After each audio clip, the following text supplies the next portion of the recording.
Bem-vindos ao Grupo Marcos, eu sou Carlos Luiz, você está no programa Nova Geração 163, né? Retomando o nosso estudo, a nossa série de estudos de O Livro dos Espíritos.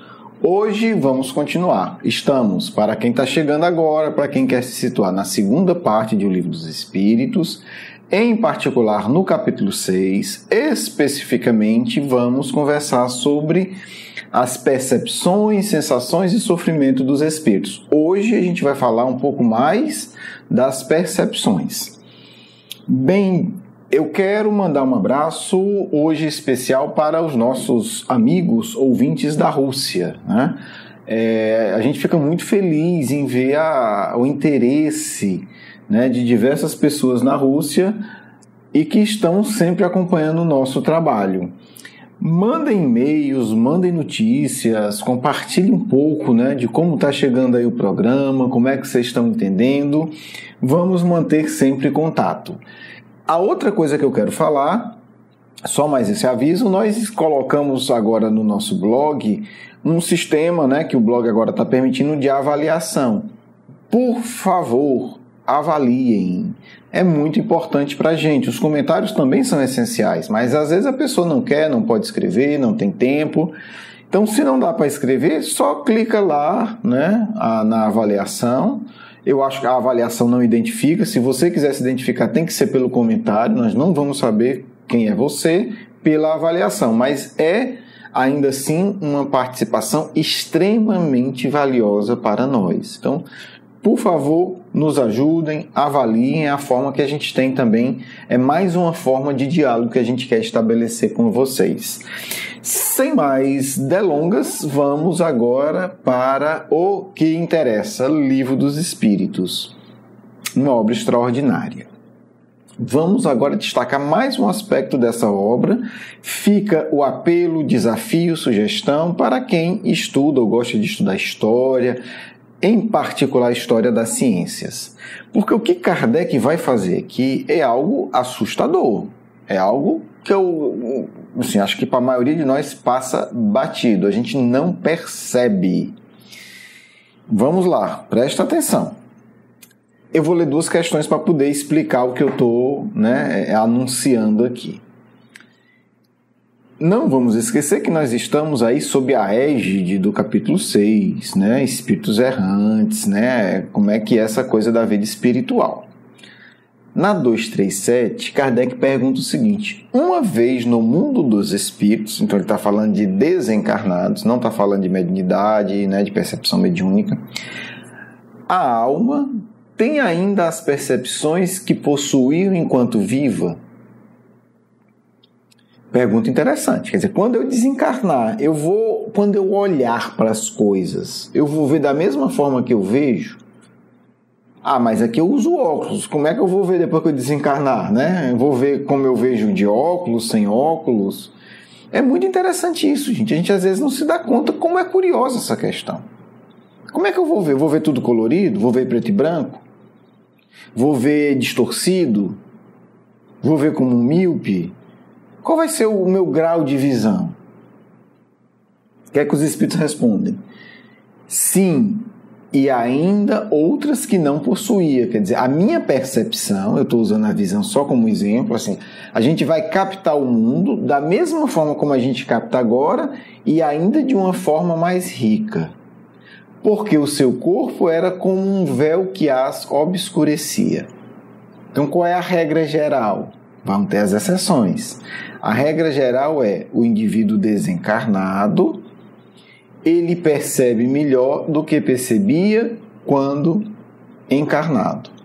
Pode ser, a exceção, na verdade, que diz assim, pode ser muito melhor, pode ser só um pouquinho melhor, né? Aí a gente vai ver a história do fator evolução.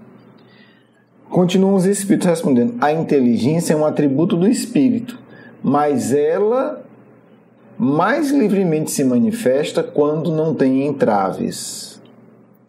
Muito sutilmente os espíritos deram uma dica que, se não toda, grande parte da ciência do século XIX, da época de Kardec, não tinha essa reflexão. E Kardec entendeu. né? Eles levantaram a bola e Kardec chutou. Olha aqui o chute, 3, 2, 8. As percepções e os conhecimentos dos espíritos são ilimitados? Numa palavra, eles sabem tudo? Kardec entendeu e avançou na pergunta. Vou explicar que eu sei que está confuso. Vamos lá. O que os espíritos fazem na 237 não é apenas dizer sim, eles percebem muito mais. Porque o corpo físico obscurece a percepção do perispírito. Só que eles lançam uma outra palavra, inteligência. O que eles estão dizendo educadamente? Percepção está diretamente ligado com inteligência. Isso aqui toca dezenas de ramos de estudo. Dezenas. Desde a psicologia, né?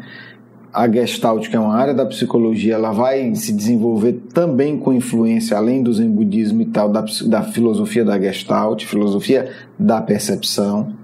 Mas a gente pode entender como é que a inteligência se forma ao longo do processo evolutivo a partir da percepção. Né? Vamos dar um exemplo aqui didático. Existem animais que são cegos, eles não têm visão. Imagine que se todos os seres humanos não tivessem visão, alteraria ou não o desenvolvimento da nossa inteligência? Né? Imagine que a nossa visão fosse 10 vezes o que é hoje. Ou 100 vezes, ou 1000 vezes. Imagine que se nós pudéssemos nos concentrar e ver um micróbio, e ver uma bactéria, mudaria ou não mudaria o desenvolvimento da nossa inteligência? Imagine que a gente pudesse olhar para o céu, se concentrar e ver um planeta que está circulando uma determinada estrela e ver como é que está se desenvolvendo a vida ali. O espírito superior faz isso brincando. Isso não tem novidade nenhuma para ele. Né? Novidade nenhuma. Às vezes o espírito pode estar aqui agora e ele se concentra num outro planeta e ele vê o que é que está acontecendo lá. Novidade zero. Alguns encarnados conseguem ter uma percepção bem mais dilatada. Né? Há o famoso exemplo que envolve o famoso e grandioso filósofo Kant, de um indivíduo que estava do lado dele, o Emanuel Swedenborg, estavam num jantar, e ele simplesmente diz: olhe, a casa da minha vizinha está pegando fogo. Ele estava a dezenas de quilômetros da casa dele, e descreveu tudo. É um incêndio, assim, assim, assim, as pessoas estão agindo assim, assim, e depois foi comprovado. Feito encarnado. Então imagine um espírito desencarnado evoluído. Então, o que os espíritos estão tocando aqui é que a nossa capacidade de perceber altera o desenvolvimento da nossa inteligência. Altera o nosso acesso ao conhecimento. Por isso que hoje nós estamos numa situação limite. Porque se a gente não se elevar, a nossa percepção vai meio que estacionar. E a gente não vai dar conta de resolver os nossos problemas objetivos do mundo. Precisa ampliar a nossa percepção em vários sentidos. A gente vai falar de vários aspectos da percepção. Mas a solução dos nossos problemas objetivos só vai se dar com a ampliação da nossa percepção de espíritos encarnados. Então, nós não estamos falando de algo teórico, distante da realidade, abstrato, não. Vamos lá, então, aqui. Kardec vai puxar para o outro lado. Mas, então, o que Kardec está perguntando? Os espíritos percebem mais quando desencarnam. Então, eles sabem de tudo? O que Kardec está perguntando é isso. Já que eles percebem muito mais, eles sabem de tudo? Essa é a pergunta de Kardec. Então, olha a delicadeza como Kardec vai desenvolvendo as perguntas. A gente lê e acha que não, é pergunta uma atrás da outra, como se fosse uma conversa informal. Não. É uma conversa de gênios. Então, vamos com calma. Já que você está me dizendo assim, então, eles sabem tudo? E é uma questão filosófica profunda, mas é uma questão também muito, muito prática, na mediúnica. Né? O sujeito é doidinho, não conhece mediunidade, acha que espírito sabe tudo. Não, o espírito não sabe tudo, mesmo o espírito evoluído não sabe tudo. Existem graus. Ah, mas é um bom espírito. Sim, é um seu espírito amigo, é um pai que foi excelente, é um espírito bondoso. Não quer dizer que ele saiba de tudo. Não quer dizer que ele possa dar boa orientação em relação a tudo. Não é assim que funciona. Vamos lá. Resposta. Quanto mais se aproximam da perfeição, mais sabem. Então, é uma escala. É uma escada. Kardec usa a palavra escala espírita. A gente pode usar escada. A lógica é a mesma. Uma escada não sabe tudo. Se são superiores, sabem muito. Saber muito não é saber tudo. Os espíritos inferiores são mais ou menos ignorantes acerca de todas as coisas. Então, cuidado. Não sabe tudo. Ah, o sujeito desencarnou, foi um ótimo médico, mas não era um espírito muito evoluído. Ele sabe tudo? Não, ele sabe muito de medicina. Ele vai perceber melhor as questões médicas da área dele. Ele não vai saber tudo. Ele não vai saber lidar com outras questões. Estamos falando de percepção ainda no sentido amplo, tá certo?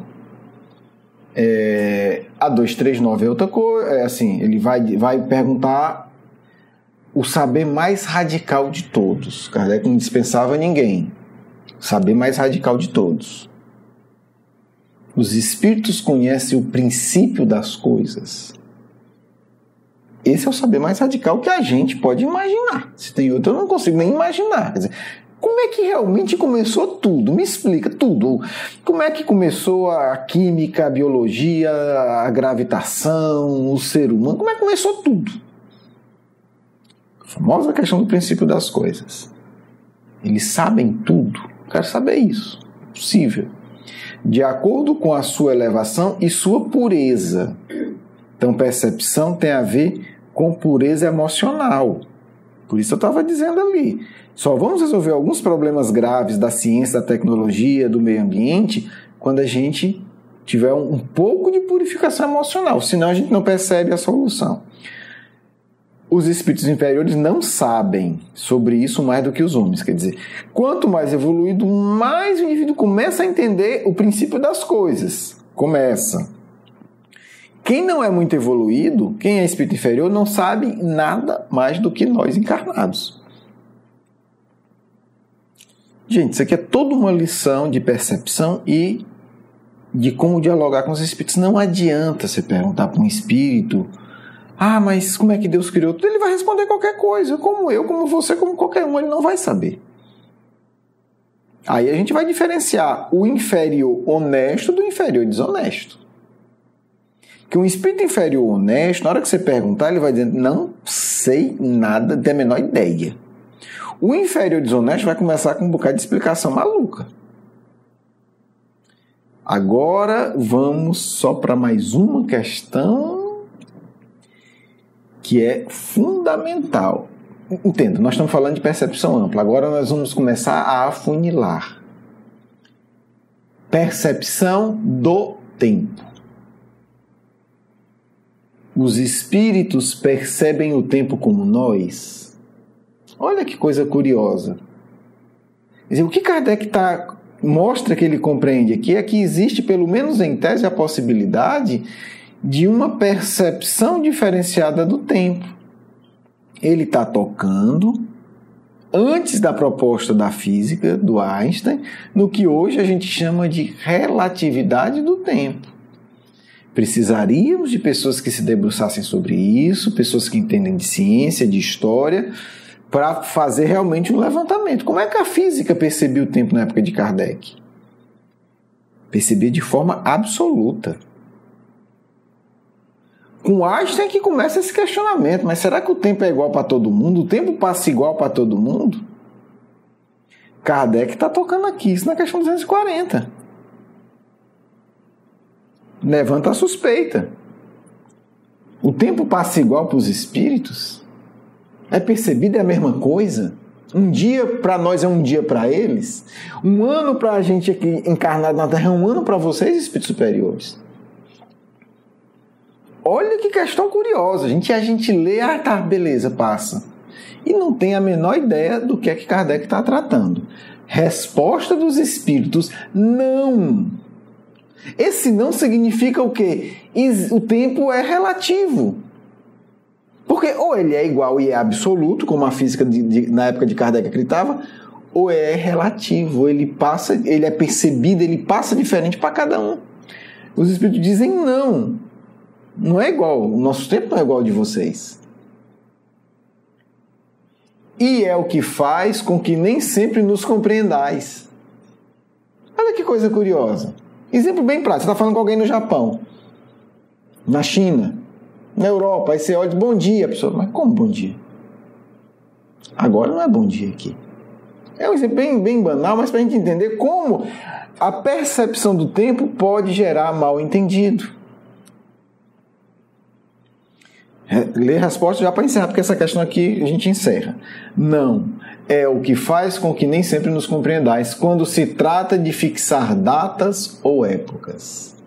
Então tem muita confusão, porque você está dialogando com pessoas que percebem um tempo diferente. Tem que ter essa delicadeza, essa sofisticação intelectual.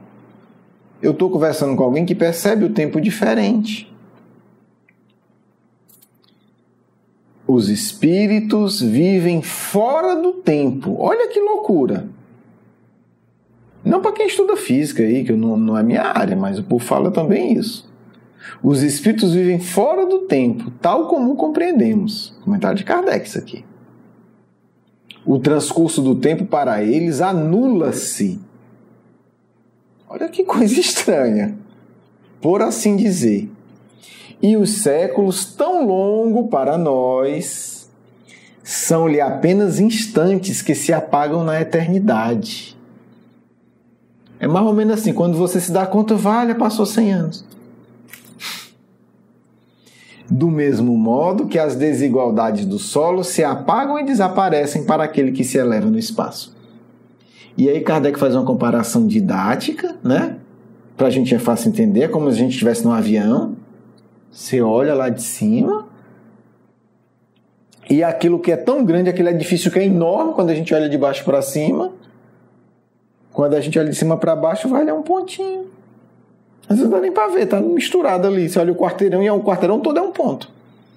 E você, do solo, olha edifícios gigantescos, imensos. Kardec é um educador. Olha a comparação didática. Então, são questões desafiadoras que os espíritos estão colocando aqui, adiantando-se a compreensão da filosofia e da ciência.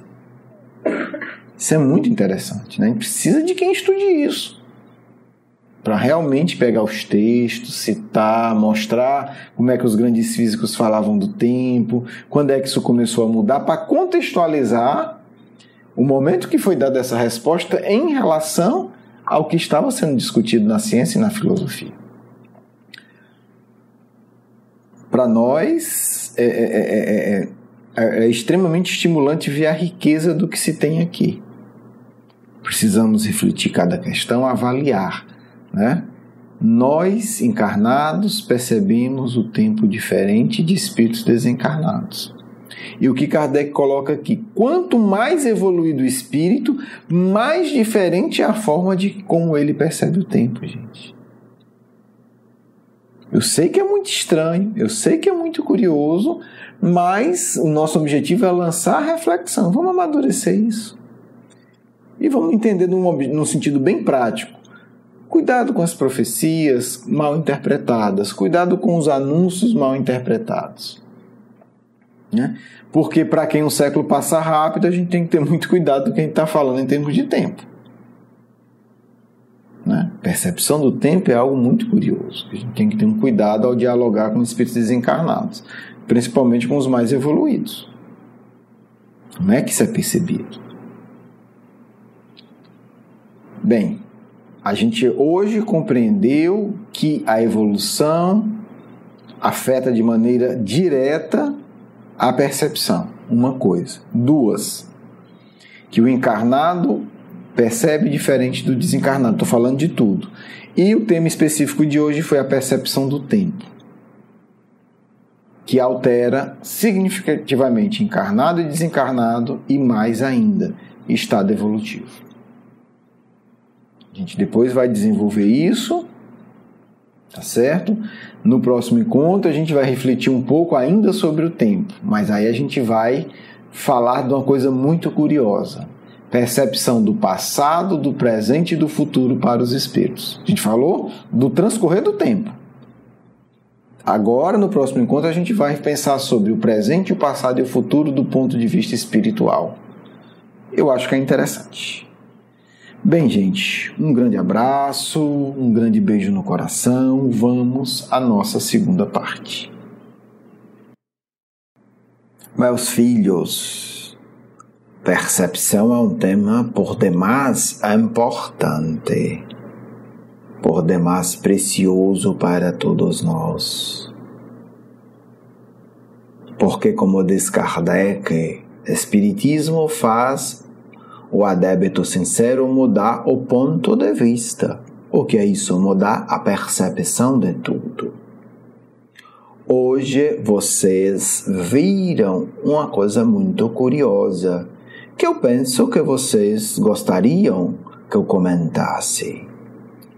A percepção de como o tempo passa, para falar a linguagem de vocês. Como o tempo passa diferente. Ah, filhos, quando nós temos uma profunda paz, o tempo passa muito rápido e nunca de forma monótona. Para vocês que vivem agitados, angustiados, acelerados, tudo é muito ruim, porque vivem fazendo pouco e criando grande confusão. Quando o tempo se torna um amigo, a vida se torna pacífica. Veja o exemplo do Cristo. Foi o que mais fez e foi o mais pacífico dos homens, no sentido de uma relação muito tranquila com o tempo. Vocês não vão encontrar o Cristo apressado, ocupado, muita coisa para fazer. No entanto, o Espírito que mais fez e faz atividades nesse mundo. Penso que alterar essa percepção do tempo no dia a dia de vocês pode e deve trazer muita paz para o coração de vocês. Essa vida agitada é vida de louco, é vida de quem quer treinar para viver em hospício. Vida produtiva, sim. Vida agitada, jamais. Não é necessário. Até porque os agitados são os que menos fazem filhos. Então, pensamos que o que podemos dizer de realmente útil para vocês em relação à relação com o tempo é que quanto mais maduro o espírito, mais ele consegue uma relação saudável com o tempo. Conheço muitos amigos que dizem que é bom, em 1000 anos Terra estará um lugar agradável. Se dizem isso para encarnado se assusta. Mas eles dizem para nós com alegria, com sinceridade. Talvez vocês não entendam isso, mas muitos planejam reencarnar na Terra daqui a 1000 anos. Para ajudar. Muitos hoje na vida espiritual desenvolvem tarefas que vão aparecer no mundo daqui a 300 anos. Esses são amigos que eu acompanho mais de perto. Preciso que o encarnado entenda. Nada na natureza se faz sem um longo planejamento e um longo percurso a ser realizado. Descobertas da ciência hoje têm uma longa história espiritual. E vocês não imaginam que daqui a 300 anos, descobertas maravilhosas vão acontecer, mas que já estão aqui em plena atividade. Existem sempre muitos detalhes para as coisas bem feitas, filhos. Vocês hoje já podem entender que o planejamento do Cristo, a parte mais direta dele, dar-se com a formação do povo judeu. E muitos estudos aconteceram antes disso. Por que contou tudo isso? Para falar maravilhas deslumbrantes, místicas, vazias? Não. Para que vocês entendam, filhos, desculpe a fala direta, que não existe solução mágica para vocês, porque vocês são parte do universo. E no universo, tudo são processos milenares. No mínimo, filhos. Não há nada que se conte com uma medida menor que milênios quando falamos de evolução humana. Nada. Então, isso deve trazer paz a vocês. Valorizar um minuto, mas ter metas milenares. É o que eu posso dizer para vocês como funciona a emoção em relação ao tempo de um espírito realmente evoluído. Vejam Eurípides. Não há minutos desperdiçados. Há milênios programados. Pensem nisso. Permita que essa compreensão toque, pelo menos na superfície, o coração de vocês. E vocês vão aprender a sair da loucura desesperada que vocês fazem. São expressões infelizes e até muito negativas. Correr contra o tempo. Ora, quem corre contra o tempo é um louco, porque o tempo é criação divina. Precisamos caminhar junto ao tempo. Vocês querem brigar com tudo, até com o tempo. Isso é muito triste para nós. Sempre a revolta, sempre a oposição, sempre a discórdia. Filhos, é triste e também é engraçado.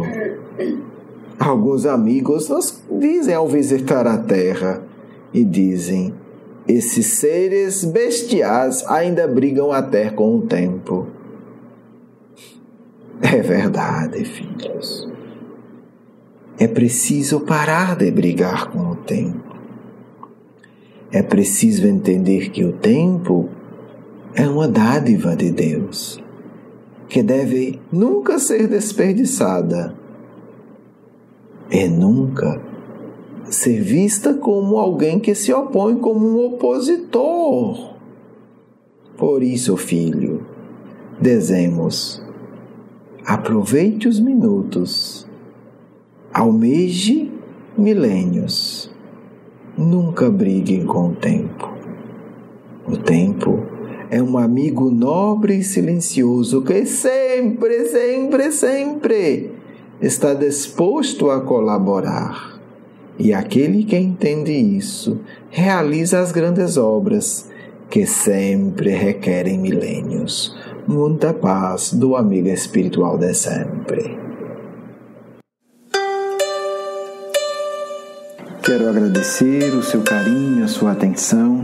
E para conhecer mais do nosso curso Educação Espírita, um convite à juventude, do nosso programa Nova Geração e os nossos livros, por favor, visite o nosso blog, grupomarcos.com.br. Você é muito bem-vindo. Um grande abraço.